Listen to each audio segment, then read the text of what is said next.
Party నిర్ణయం తీసుకున్నంత వరకు మనకు కావాల్సిన ఒపీనియన్ మనం ఏదైనా చెప్పవచ్చు. కానీ పార్టీ ఒకసారి నిర్ణయం తీసుకొని బీఫామ్ కానీ లేదా పార్టీ లైన్ ఇది అని చెప్పినాక నచ్చినా నచ్చకపోయినా ఆ లైన్ పార్టీలో ఉన్న కర్ణాటక ప్రతి ఒక్కరు ఫాలో అవ్వాల్సిందే.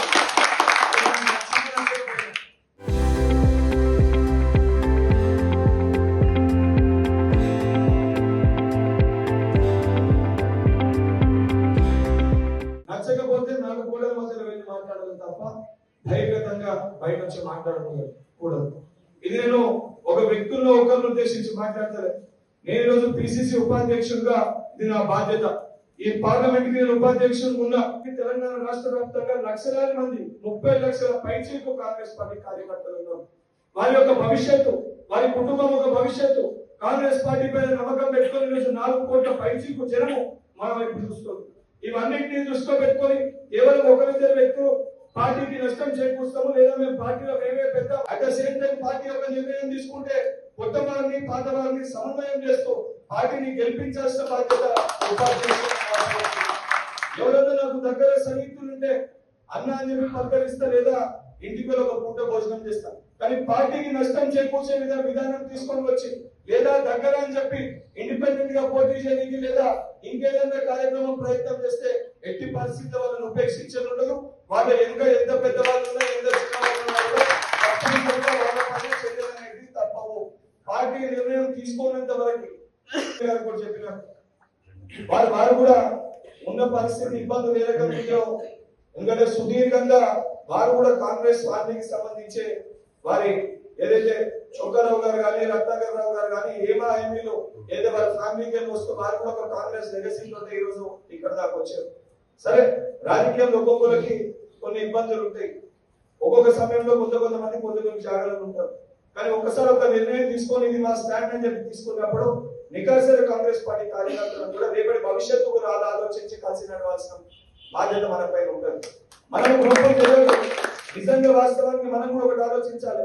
ఉదాహరణకి మీ దగ్గర వచ్చి ఒక మాట నాకు తెలిసి మీరు ఎవరి గురించి కూడా తప్పుగా మాట్లాడాలంటే నేను ఒక సందర్భంలో ఇది తప్పు అని చెప్పి మాట్లాడి కూడా పోనీ కలుపుకొని పోదామని ఒక తత్వం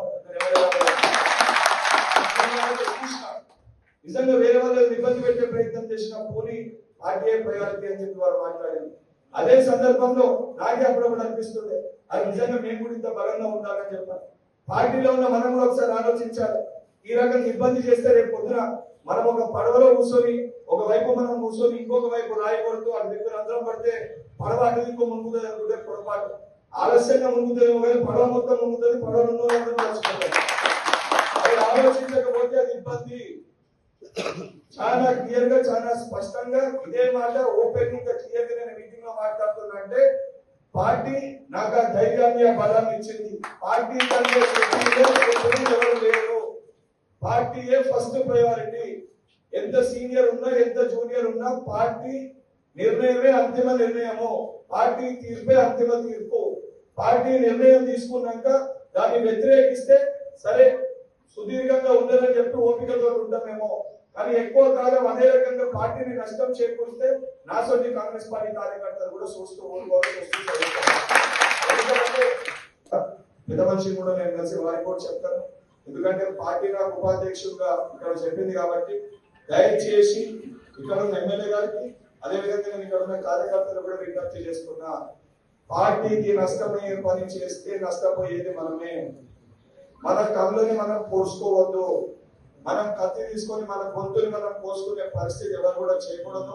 తప్పనిసరిగా ఈ మున్సిపల్ ఎన్నికల్లో ఉన్న అన్ని వాళ్ళు కూడా కైవసం చేసుకొని మున్సిపల్ చైర్మన్ పీఠం పైన మన వ్యక్తిని కూర్చోబెట్టుకొని ఏదైతే జగిత్యాల జిల్లా కేర్ ఆఫ్ కాంట్రవర్సీస్ కాదు జగిత్యాల అడ్డా అంటే కాంగ్రెస్ అడ్డా అనే విధంగా మనం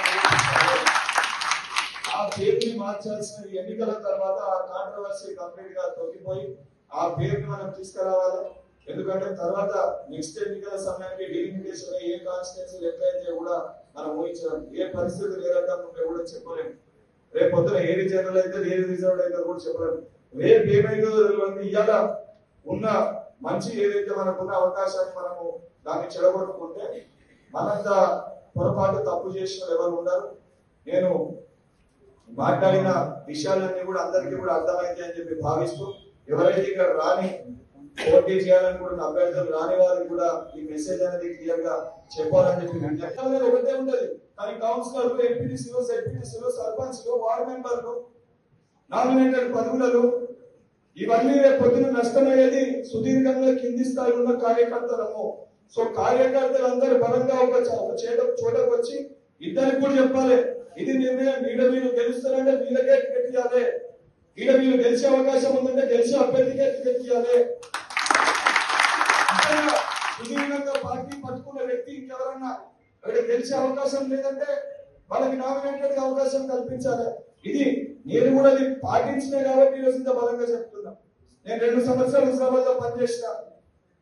సీఎం గారు పిసిసి ప్రెసిడెంట్ వచ్చి బర్మూర్ వెంకట్ టికెట్ అని చెప్పి 15 రోజుల ముందు చెప్పారు. 12 రోజుల ముందు సిఎల్పీ లీడర్ ఉన్న బట్టి విక్రమార్క గారు వచ్చి బర్మూర్ వెంకట్ గెలిపేయండి అని చెప్పి ప్రకటించారు. ఆఖరి 2 రోజులలో టికెట్ ఇంకొక అభ్యర్థిని తీసుకొని వచ్చారు, టికెట్ ఇచ్చారు. నేను ఒక్క మాట తప్ప మాట్లాడలే. 24 గంటలు బాధ అనిపించింది. 4 కోట్ల మధ్యలో పోయినా ఏడ్చిన, నా బాధని పక్కన పెట్టిన తర్వాత జెండా కండువా విడలేసుకున్న, జెండా చేతిలో పట్టుకున్న, మళ్ళా బయటకు వచ్చి పోరాటం చేసిన. దాని కారణంగా దాదాపు ఏదైతే ఈరోజు 2.3%, 3% ఓట్ షేర్ తోటి కాంగ్రెస్ ప్రభుత్వం ఏర్పడిందో నేను బలంగా గట్టిగా చెప్పగలుగుతా. ఎన్ఎస్వై కార్యకర్తలు మేము కొట్లాడినాం కాబట్టి ఆ యువకులని కాంగ్రెస్ పార్టీలో అధికారాన్ని తీసుకురాగలిగినాం.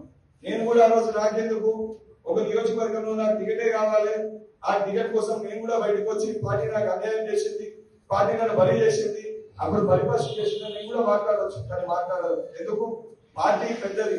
వెంకట ఎమ్మెల్యే అయితే అయ్యేదేం లేదు. కానీ తెలంగాణలో కాంగ్రెస్ ప్రభుత్వం అధికారంలో వస్తే నాకు నమ్మకం ఉండే పార్టీ నన్ను ఏదైతే కళ్ళలో పెట్టుకొని చూసుకుంటుంది, పార్టీ నన్ను కాపాడుతుంది నమ్మకం కాకుండా పార్టీ నిలబెట్టుకుంది. ఈయన కూడా పరిస్థితులు గత కొద్ది రోజులుగా నేను కూడా చూస్తున్నా.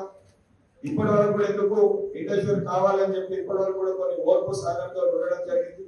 కొన్నిసార్లు ప్రాణాలు పోతే అని తెలిసి కూడా తెలంగాణలో కాంగ్రెస్ పార్టీ ఏర్పాటు కోసం కష్టపడ్డాం. మేము ఇలా కొట్లాడుతుంది రాహుల్ గాంధీ గారిని ప్రధానమంత్రి చేయాలని చెప్పాలి. రాహుల్ గాంధీ గారిని ప్రధానమంత్రి చేయడానికి మనం ఒక చోట చిన్న పొరపాటు చేసుకొని అంతర్గతంగా ఇద్దరు వ్యక్తుల మధ్యలో కొట్లాడని, 2 ప్రాంతాల మధ్యలో కొట్లాడలుగా విభజించి పాలించే ప్రయత్నం చేస్తే అది రాష్ట్ర వ్యాప్తంగా కూడా ఎఫెక్ట్ అయ్యే పరిస్థితి ఉంటుంది. మీడియాలో వస్తేమో 1-2 విషయాలు చూడడానికి బాగుంటది, ఆ వీడియో క్లిప్ చూడడానికి 2 నిమిషాలు 3 నిమిషాలు బాగుంటది. కానీ దాని వలన ఎంత నష్టం అవుతుందో, తర్వాత ఎవరి వల్ల నష్టమైందో ఆ నష్టం భర్తీ చేయాలన్నా కూడా ఆయన చేయలేని పరిస్థితి ఉంటది. అందుకే మీ అందరూ కూడా నేను విజ్ఞప్తి చేసేది ఒకటే, ఇద్దరు వ్యక్తుల మధ్య ఇబ్బందులున్నా ఒకరి దగ్గర ఇంకొకరి గురించి తప్పు చెప్పినా కార్యకర్తలుగా మన పైన ఒక బాధ్యత ఉంటుంది. అవతల వ్యక్తి చెడు మాట్లాడినా యువతల దిక్కు వచ్చి మంచిగా చెప్పిందని చెప్పి మనం చెప్పాలి. ఇద్దరిని కలిపే ప్రయత్నం చేయాలి. ఎందుకంటే ఇక్కడ సమన్వయం చేయడానికి పిసిసి ఉపాధ్యక్షుడిగా పార్టీ పరంగా నేను ఉన్నాను. ఇప్పుడు పెద్దలు సంజయ్ గారితో, జీవన్ రెడ్డి గారితో వాళ్ళిద్దరితో కూడా మాట్లాడాల్సిన బాధ్యత నా పైన. ఇద్దరు ఒపీనియన్స్ కూడా తీసుకుంటాం. ఒపీనియన్స్ తీసుకున్నాక పార్టీ ఒక నిర్ణయంతో బయటకు వస్తుంది. పార్టీ ఒకసారి నిర్ణయం తీసుకొని బయటకు వచ్చినాక మనకు ఆ వ్యక్తి నచ్చకపోతే వ్యక్తి పేరు చెప్పొద్దు, కానీ గుర్తు చెప్పి మన గుర్తు ఓటు అడిగి ఆ గుర్తుని గెలిపించాల్సిన బాధ్యత మన పైన ఉంటుంది. ఇది అందరూ కూడా దృష్టిలో పెట్టుకోవాలి. తప్పనిసరిగా అదే దిశగా పనిచేయాలి. Local to global news at your finger tips. మీ చేతిలో ఒక ఆయుధం. డౌన్లోడ్ రా TV app. Media legend Ravi Prakash is back.